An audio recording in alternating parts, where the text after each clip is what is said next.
जैसा कि आप सभी जानते हैं, एसएससी एमटीएस एग्जाम 2022 चल रहा है और इसके अंतर्गत 14 जुलाई और 15 जुलाई को परीक्षाएं आयोजित की जा चुकी हैं।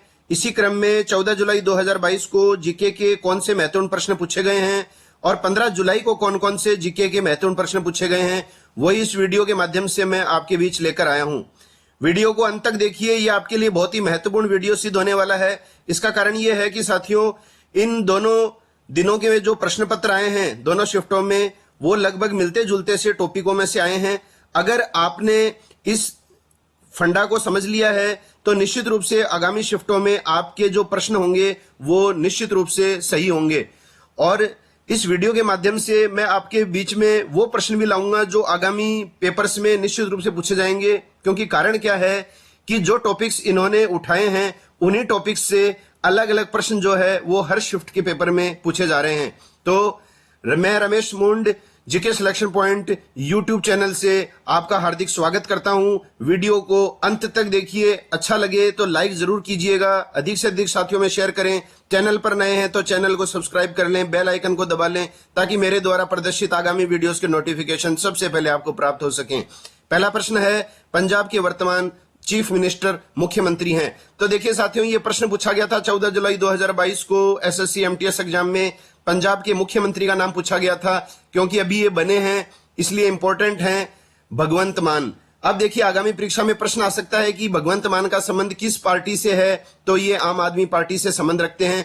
इसके अलावा देखिए साथियों, पंजाब जो है इसी से संबंधित प्रश्न आपसे ये भी पूछा जा सकता है कि पंजाब के वर्तमान राज्यपाल कौन है। तो पंजाब के वर्तमान गवर्नर राज्यपाल हैं बनवारी लाल पुरोहित। तो ये दो जो हैं एक्स्ट्रा प्रश्न आपको याद रखने हैं आगामी परीक्षा के लिए।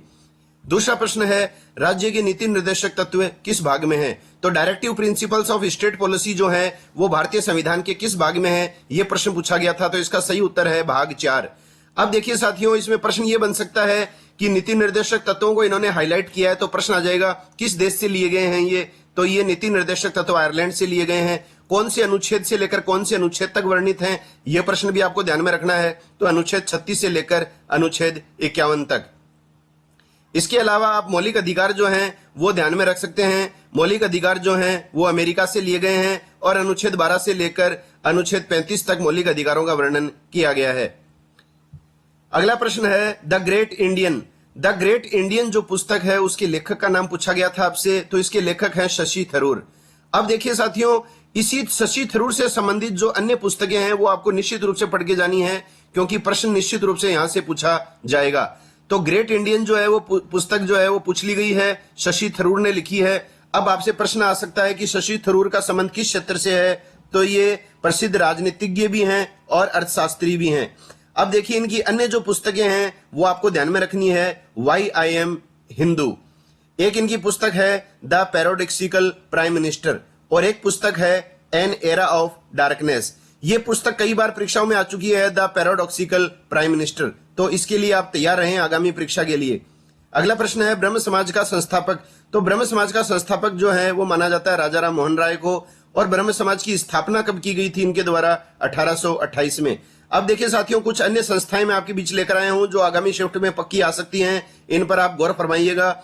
आत्मीय सभा की स्थापना जो है वो राजा राम मोहन राय ने की थी 1815 में। प्रार्थना समाज की स्थापना आत्माराम पांडुरंग ने की थी 1867 में। आर्य समाज की पूछे तो दयानंद सरस्वती ने की थी 1875 में, और रामकृष्ण मिशन की जो स्थापना है वो स्वामी विवेकानंद ने की थी 1897 में। अगला प्रश्न जो था वो था, टोक्यो ओलंपिक में रजत पदक, सिल्वर मेडल किसने जीता। तो रजत पदक जो जीता था वो जीता था मेंस फ्री स्टाइल 57 किलोग्राम में रवि कुमार दहिया ने। यह आपको विशेष रूप से ध्यान में रखना है। टोक्यो ओलंपिक में जो रजत पदक जीता था वो किस भारतीय ने जीता था, रवि कुमार दहिया। 4 आपको खिलाड़ी दिए गए थे और उसमें आपको जो है ये सही ऑप्शन जो था वो था रवि कुमार दहिया। अब देखिए इसके अंदर जो मेन बातें और आ सकती हैं जो मैं आपके बीच शेयर कर रहा हूं वो ये है कि टोक्यो ओलंपिक जो है उसमें पहला स्थान किस देश का था, तो अमेरिका का था। दूसरा जो स्थान था वो था चीन का। ये आपको पहले 2 स्थान ध्यान में रखने हैं। इसके अलावा भारत का जो स्थान है वो निश्चित रूप से आपसे परीक्षा में पूछा जा सकता है। तो भारत का जो स्थान था साथियों वो रहा था 48वां स्थान जो है वो भारत का रहा था। भारत के कुल पदक जो जीते हैं भारत ने, वो जीते थे 7 पदक। 7 पदक भारत ने जीते हैं। 7 में से स्वर्ण आपसे पूछ ले तो 1 बता देना, सिल्वर पूछ ले तो आप 2 बता देना, और ब्रॉन्ज मेडल जो कांस्य पदक हैं वो हैं 4। ये सारी चीजें आपको ध्यान में रखनी है। और नीरज चोपड़ा का नाम आपको विशेष रूप से ध्यान में रखना है आगामी परीक्षा के लिए। 87.58 मीटर जेवलिन थ्रो में इन्होंने गोल्ड मेडल जीता है। तो वेरी इंपॉर्टेंट है इसके लिए ओलंपिक से संबंधित। और आगामी जो ओलंपिक होंगे वो आपको ध्यान में रखना है। आगामी ओलंपिक 2024 में होंगे फ्रांस की राजधानी पेरिस में। ये विशेष रूप से आपको ध्यान में रखना है। और जो ओपनिंग सेरेमनी हुई थी इस ओलंपिक खेल की, टोक्यो ओलंपिक में, उसमें भारतीय ध्वज वाहक जो थी वो भारतीय पुरुष हॉकी टीम थी। ये आपको ध्यान में रखना है। और पुरुष हॉकी टीम के जो कप्तान थे वो थे मनप्रीत सिंह। और बॉक्सर जो हैं मेरी कॉम, इन्होंने जो है ओपनिंग सेरेमनी में भारतीय ध्वज वाहक की भूमिका निभाई थी। तो ओपनिंग सेरेमनी, उद्घाटन समारोह में भारतीय ध्वज वाहक कौन थे? मनप्रीत सिंह और बॉक्सर मेरी कॉम। इसके अलावा जो समापन हुआ था उसके अंदर भारतीय ध्वज वाहक जो थे वो बजरंग पूनिया थे, जो रेसलर हैं, कुश्ती के खिलाड़ी। वेरी इंपॉर्टेंट क्वेश्चंस हैं आगामी शिफ्ट के लिए। अगला प्रश्न है ब्लॉक पर्वत। तो ब्लॉक पर्वतों में ऊपर उठे हुए ब्लॉक किस नाम से जाने जाते हैं? तो साथियों, ऊपर उठे हुए जो ब्लॉक हैं वो कहलाते हैं हॉर्स्ट्स। अब ऊपर उठे हुए ब्लॉक हॉर्स्ट कहलाते हैं। तो आपको नीचे धसे हुए ब्लॉक्स भी पूछ सकता है। तो लोवर्ड ब्लॉक्स क्या कहलाते हैं? ये कहलाते हैं ग्रेबन। अगला प्रश्न है अंबु चाची मेला किस माह में लगता है? ये थोड़ा सा अटपटा सा प्रश्न है, लेकिन साथियों अब देखिए भारत में होने वाले जो हैं प्रमुख लगने वाले जो मेले हैं वो आपको ध्यान में रखने हैं। विशेष रूप से जो जून और जुलाई माह में लगते हैं वो आपकी परीक्षा में पूछे जा सकते हैं। तो अंबु चाची मेला जो है वो जून में लगता है हर वर्ष, और ये लगता है असम की राजधानी गुवाहाटी में। और किस मंदिर में लगता है? तो ये भी प्रश्न आ सकता है कामाख्या मंदिर में। तो ये सारी एक्स्ट्रा जानकारियां हैं, मैं आपको इसीलिए दे रहा हूं क्योंकि अगर इसी मेले से संबंधित प्रश्न अन्य बनते हैं तो वो आपसे ये पूछ सकता है। एक और महत्वपूर्ण प्रश्न था कि निम्नलिखित में से कौन पार्श्व गायक और अभिनेता दोनों थे? तो इसमें नाम दिए गए थे 4 पार्श्व गायकों और अभिनेताओं के। तो पार्श्व गायक और अभिनेता दोनों जो थे वो थे किशोर कुमार। और किशोर कुमार जो हैं वो मध्य प्रदेश से संबंधित रहे हैं। अगला प्रश्न है अखिल भारतीय मुस्लिम लीग की स्थापना कब हुई? ये तारीख पूछी गई थी, तो 30 दिसंबर 1906 को हुई थी। प्रश्न यहां से आ सकता है कि कहां की गई थी? तो अखिल भारतीय मुस्लिम लीग की स्थापना हुई थी ढाका, बांग्लादेश में। अन्य महत्वपूर्ण प्रश्न जो परीक्षा में आ सकते हैं वो ये हैं कि अखिल भारतीय मुस्लिम लीग के संस्थापक कौन थे? किन के नेतृत्व में इस लीग की स्थापना की गई? तो 3 व्यक्ति थे इसमें, आगा खां, सलीमुल्लाह खां और मोहसिन उल मुल्क के नेतृत्व में अखिल भारतीय मुस्लिम लीग की स्थापना हुई थी। अगला प्रश्न है गुजरात में हजीरा से हजीरा गैस पाइपलाइन उत्तर प्रदेश के जगदीशपुर को किस राज्य से जोड़ता है? तो ये जोड़ता है मध्य प्रदेश के विजयपुर से। अगला प्रश्न है कलामंडलम कल्याणी कुट्टी अम्मा का संबंध किस शास्त्रीय नृत्य से है? अब देखिए साथियों, शास्त्रीय नृत्य आपको जरूर ध्यान में रखने हैं। निश्चित रूप से 100% प्रश्न आएगा। शास्त्रीय नृत्य से संबंधित भी आ रहा है हर शिफ्ट में, और लोक नृत्य से संबंधित भी पूछा जा रहा है। तो देखिए शास्त्रीय नृत्य जो है वो है मोहिनीअट्टम।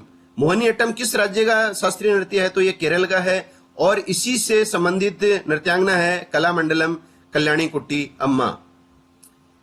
आगे मैं आपको और भी कुछ शास्त्रीय नृत्य बताऊंगा जो अगली शिफ्ट में आया हुआ है, और अन्य शास्त्रीय नृत्यों से संबंधित कलाकार कौन कौन हैं। बस शर्त यह है कि आप वीडियो को अंत तक देखें और तत्पश्चात निष्कर्ष निकालें कि यह वीडियो आपके लिए कितना कारगर सिद्ध होगा। बगुरुम्बा जो लोक नृत्य है वो किस राज्य का है? तो देखो लोक नृत्य से संबंधित प्रश्न आया है तो यह है असम राज्य का। इसी तरह से अन्य राज्यों के लोक नृत्य भी आप निश्चित रूप से पढ़ के जाइए साथियों। निश्चित रूप से परीक्षा में लोक नृत्य का प्रश्न और शास्त्रीय नृत्य का प्रश्न आ रहा है। अगला प्रश्न है कौन सी परत सूर्य की हानिकारक पराबैंगनी किरणों से हमारी रक्षा करती है? वेरी इजी क्वेश्चन है ये। अल्ट्रावायलेट रेज जो हैं उन किरणों से हमारी रक्षा जो करती है वो करती है ओजोन परत। तो यहाँ वायुमंडल से संबंधित ये प्रश्न आया है। तो देखिए यहाँ पर आपके ये प्रश्न आ सकता है कि मौसमी परिवर्तन संबंधी जो घटनाएं हैं, आंधी आना, ओले पड़ना, दिन रात बनना, ये सब जो होते हैं ये होते हैं क्षोभ मंडल में, ये प्रश्न आ सकता है। इसके अलावा जेट वायुयान कहाँ विचरण करते हैं, तो ये करते हैं समताप मंडल में। अगला प्रश्न है सांप नौका दौड़ किस अन्य नाम से जानी जाती है, तो सांप नौका दौड़ जो है वो किस अन्य नाम से जानी जाती है, तो ये इसका अन्य नाम है वल्लम काली। और ये सांप नौका दौड़ जो है ये केरल राज्य में की प्रसिद्ध स्पोर्ट्स है, केरल राज्य में प्रसिद्ध है ये सांप नौका दौड़।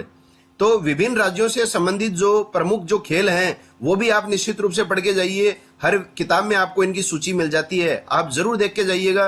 पेपर आपका बहुत ही अच्छा होगा, कम से कम तैयारी में भी आप अधिकतम सवाल सही कर सकते हैं। बशर्ते शर्त यह है कि आप प्रश्नों का स्वरूप समझें कि पारियों में किस तरह के प्रश्न एक समान स्वरूप के आ रहे हैं।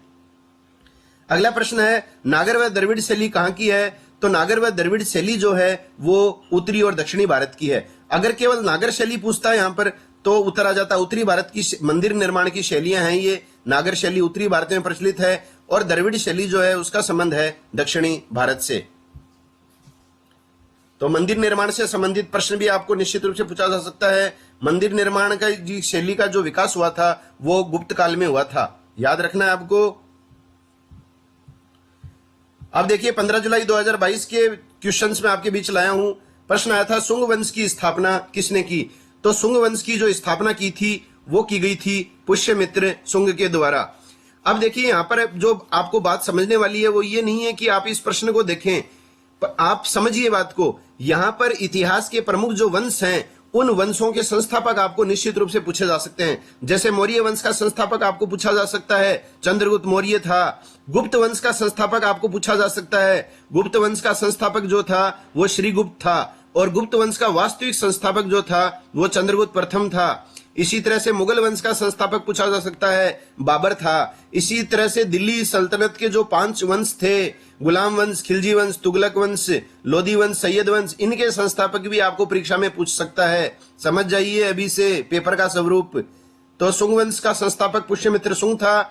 इसने क्या किया था, 187 ईसा पूर्व में मौर्य वंश के अंतिम शासक बृहद्रथ की हत्या कर दी थी और भारत में मौर्य वंश के स्थान पर शुंग वंश की स्थापना की। अगला है दिल्ली पुलिस के आयुक्त के रूप में जुलाई 2021 में किसे नियुक्त किया गया था, तो दिल्ली पुलिस के आयुक्त के रूप में नियुक्त किया गया था राकेश अस्थाना को। यह भी इंपॉर्टेंट प्रश्न है, रिपीट होता है, ये कई बार परीक्षाओं में आ चुका है पहले। अगला प्रश्न है किस राज्य में छात्र संबंधित प्रोजेक्ट आरोहण शुरू किया गया है, तो छात्रों से संबंधित प्रोजेक्ट आरोहण जो शुरू किया गया है वो किया गया है असम। देखिए साथियों, असम से संबंधित बहुत सारे प्रश्न इन परीक्षाओं में पूछे जा रहे हैं, तो असम जो राज्य है उसको विशेष हाईलाइट किया गया है। तो आप अच्छी तरह से जो है असम राज्य के संदर्भ में अधिकांश बातें परीक्षा के लिए पढ़कर जरूर जाएं। फरवरी 2022 में ये प्रोजेक्ट आरोहण सरकार के द्वारा शुरू किया गया था। देखिए इसमें प्रश्न आ सकता है कितना वर्षीय कार्यक्रम है, 4 वर्षीय है, और इसका उद्देश्य क्या है, तो छात्रों का मार्गदर्शन करने व उनके कौशल में सुधार करने हेतु यह प्रोजेक्ट आरोहण सरकार के द्वारा चालू किया गया है। अगला प्रश्न है राष्ट्रीय स्तर पर महात्मा गांधी का प्रथम सत्याग्रह, तो महात्मा गांधी से संबंधित जो एक तो प्रश्न पक्का ही परीक्षाओं में पूछा जाता है, तो महात्मा गांधी का प्रथम सत्याग्रह था चंपारण सत्याग्रह। इसके अलावा महात्मा गांधी ने और भी बहुत सारे आंदोलन चलाए थे। असहयोग आंदोलन चलाया था 1920 में, सविनय अवज्ञा आंदोलन चलाया था 1930 में, भारत छोड़ो आंदोलन चलाया था 1942 में। इसके अलावा खेड़ा आंदोलन जो है वो भी इनके द्वारा चलाया गया था। तो ये आप विशेष रूप से ध्यान में रखकर परीक्षा में जाना। और ये जो चंपारण जो है वो स्थान बिहार में है। 1917 में चंपारण सत्याग्रह प्रारंभ किया गया था। अगली बात आती है ऑस्ट्रेलियन ओपन 2022 पुरुष खिताब किसने जीता है, तो ऑस्ट्रेलियाई ओपन जो है वो आपको परीक्षाओं में निश्चित रूप से पूछा जाएगा, क्योंकि आपको पता है वर्ष में 4 अंतर्राष्ट्रीय ग्रैंड स्लैम प्रतियोगिताएं होती हैं। ऑस्ट्रेलिया ओपन है, विंबलडन है, यूएस ओपन है, फ्रेंच ओपन है, ये चारों होती हैं। तो इसमें ऑस्ट्रेलिया ओपन जो है वो आयोजित किया जा चुका है। इसके अलावा विंबलडन भी हो चुका है, तो ये भी आपको परीक्षा में पूछा जा सकता है। दोनों प्रतियोगिताएं याद करके जाइए। अब देखिए ऑस्ट्रेलिया ओपन 2022 का पुरुष विजेता आपसे पूछा गया था, तो ये है स्पेन का राफेल नडाल। तो ये भी प्रश्न आ सकता है राफेल नडाल का संबंध किस खेल से है और किस देश से संबंध रखते हैं। अगर और टिपिकल हार्ड क्वेश्चन आएगा तो ये पूछेगा कि राफेल नडाल ने किस खिलाड़ी को हराकर ऑस्ट्रेलिया ओपन 2022 पुरुष खिताब जीता, तो रूस के डेनियल मेदवेदेव को इन्होंने हराया है। अब देखिए साथियों, अगली शिफ्ट में निश्चित रूप से ऑस्ट्रेलिया ओपन महिला विजेता आपसे पूछ सकता है। महिला विजेता जो है वो है एशले बार्टी, ये ऑस्ट्रेलिया की हैं, पहला ग्रैंड स्लैम जीता इन्होंने। और इन्होंने किसको हराया? उप विजेता थी डेनियल कॉलिंस, ये है अमेरिका की। तो आगामी परीक्षा के लिए महत्वपूर्ण जानकारियां हैं आपके साथ में। अगला प्रश्न है, खानवा युद्ध कब हुआ था? युद्ध से संबंधित प्रश्न आप निश्चित रूप से पढ़ के जाइए। यहाँ खानवा युद्ध इसलिए है क्योंकि खानवा युद्ध अधिकांश परीक्षाओं में पूछा जाता है। ये लड़ा गया था 16 मार्च 1527 को। अब देखिए प्रश्न इसके अलावा और परीक्षाओं में क्या क्या आते हैं, किन के मध्य हुआ ये युद्ध? तो मुगल वंश के संस्थापक बाबर और मेवाड़ के शासक राणा सांगा के मध्य ये युद्ध लड़ा गया था। खानवा कहाँ स्थित है, ये भी प्रश्न परीक्षाओं में आता है। तो ये राजस्थान के भरतपुर जिले में है। और खानवा युद्ध में कौन विजयी रहा?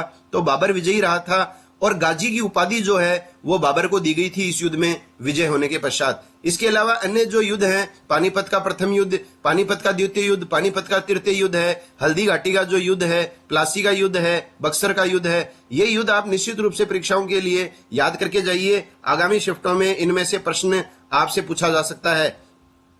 अगला प्रश्न है रॉय मॉक्सम।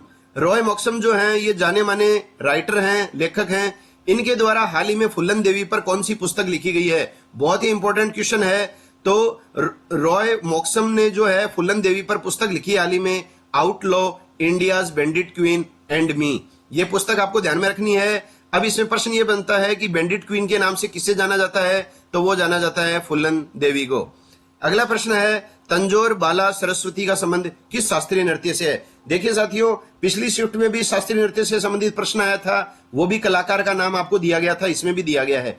तो तंजौर बाला सरस्वती जो है उसका संबंध है भरतनाट्यम से। भरतनाट्यम कहाँ का शास्त्रीय नृत्य है? तो ये तमिलनाडु का प्रसिद्ध शास्त्रीय नृत्य है। अब देखिए इस प्रश्न के माध्यम से मैं कुछ और शास्त्रीय नृत्य आपके बीच लेकर आया हूं। अगर ये शास्त्रीय नृत्य और उनके कलाकार आपने ध्यान रख लिए तो आगामी शिफ्ट में आपका निश्चित रूप से शास्त्रीय नृत्य से संबंधित प्रश्न सही होगा। देखिए यामिनी कृष्णा मूर्ति है, वेरी इंपॉर्टेंट है, कई बार परीक्षाओं में आता है, जाना माना नाम आप सबने सुना होगा। लक्ष्मी विश्वनाथन है, मल्लिका साराभाई है और पद्मा सुब्रमण्यम है। ये चार प्रमुख कलाकार हैं जो परीक्षाओं में आते हैं भरतनाट्यम से संबंधित। तो ये तो आपके परीक्षा में आ ही चुका है, तंजौर बाला सरस्वती। इसके अलावा आप ये चार नाम और ध्यान में रखिए, ये इनका संबंध भी भरतनाट्यम शास्त्रीय नृत्य से है। अब देखिए कुचिपुड़ी की बात करते हैं। तो कुचिपुड़ी जो है वो आंध्र प्रदेश का प्रसिद्ध शास्त्रीय नृत्य है। इसके भी चार कलाकार आपको ध्यान में रखने हैं, रागिनी देवी, राधा रेड्डी, इंद्राणी रहमान और यामिनी कृष्णा मूर्ति। ये चारों कलाकार जो हैं बहुत ही प्रसिद्ध हैं कुचिपुड़ी शास्त्रीय नृत्य के लिए। आई बार परीक्षाओं में कोई ना कोई सा आता है। अब देखिए साथियों, आपके दिमाग में कंफ्यूजन चल रहा होगा कि सर ने भरतनाट्यम में भी यामिनी कृष्णा मूर्ति का नाम बताया और कुचिपुड़ी नृत्य में भी बताया। तो इसमें कोई दिक्कत वाली बात नहीं है। यामिनी कृष्णा मूर्ति जो हैं वो भरतनाट्यम और कुचिपुड़ी दोनों ही शास्त्रीय नृत्यों में पारंगत हासिल हैं।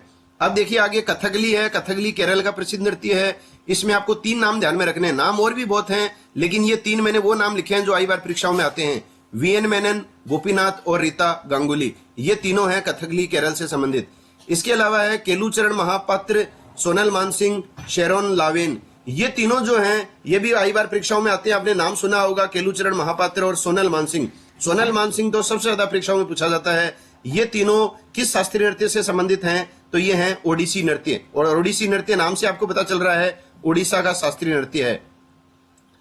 अगला प्रश्न भी देखिए, बात इसी क्षेत्र से ही आई है। 1986 में पद्म विभूषण से सम्मानित कथक नृत्यकार कौन थे? तो पद्म विभूषण से सम्मानित कथक नृत्यकार जिन्हें 1986 में पद्म विभूषण मिला तो ये थे पंडित बिरजू महाराज।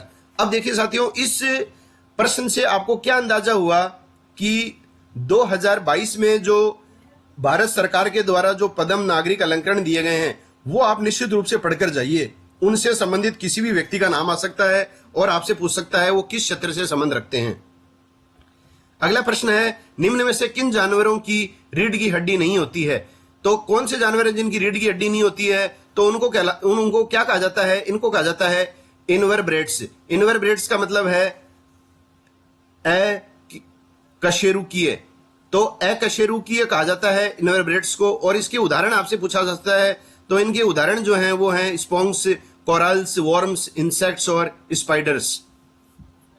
तो साथियों ये थे कुछ महत्वपूर्ण प्रश्न और इन्हीं महत्वपूर्ण प्रश्नों से कई मैंने ऐसे प्रश्न आपको निकाल कर बताए हैं। पूरा का पूरा आपको संकेत दे दिया है कि किस तरह से कौन से टॉपिक से आगामी जो परीक्षा है उनमें शिफ्टों में प्रश्न आ सकते हैं। उम्मीद है आपको ये वीडियो अच्छी लगी है, मेरी मेहनत अच्छी लगी है तो जरूर आप वीडियो को लाइक कीजिए, अधिक से अधिक साथियों में वीडियो को शेयर करें और यदि चैनल पर नए हैं तो चैनल को सब्सक्राइब कर लीजिए। इसी तरह के वीडियोस आगामी आपको मिलते रहेंगे और सबसे पहले नोटिफिकेशन वीडियो का आप तक पहुंचे, इसके लिए आपको बेल आइकन निश्चित रूप से प्रेस करना है। तो मिलते हैं नई वीडियो के साथ, तब तक के लिए जय हिंद, जय भारत, वंदे मातरम।